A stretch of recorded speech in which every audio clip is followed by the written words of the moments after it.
አፓርትመንት ቤቶችን ከመግዛታችሁ በፊት ማወቅ ያለባችሁ 5 ወሳኝ የሆኑ ነጥቦች ከመጭበርበር የሚያድኗችሁ ወሳኝ የሆኑ ነጥቦች ስለሆኑ ሼር በማድረግ እንዲዳረስ ያድርጉ።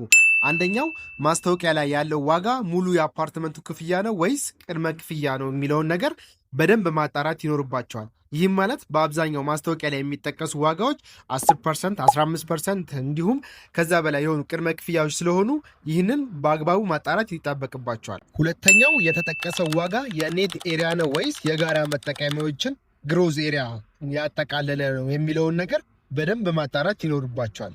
በሶስተኛ ደረጃ ላይ የምንመለከተው በውስጡ ምን አሚኒቲ ይህም ማለት የአፓርትመንቱ ነዋሪ በጋራ የሚጠቀማቸውን እንደ ጂም፣ ስፓ፣ የመዋኛ ገንዳ፣ ሊፍትና ደረጃ የመሳሰሉትን የሚያካትት መሆኑን ይኖርበታል።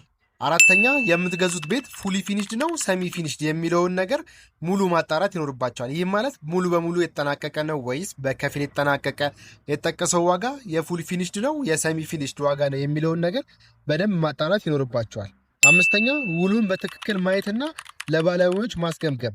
እነዚህ 5 ነጥቦች አፓርትመንት ቤቶችን ከመግዛታችሁ በፊት በደንብ ማየት ይጠበቅባችሁ። ታዲያ እንደዚህ አይነት የቤትና የአፓርትመንት መረጃዎች ይደርሷችሁ ይህንን ቻናል ፎሎ ማድረጎትና ይርሱ።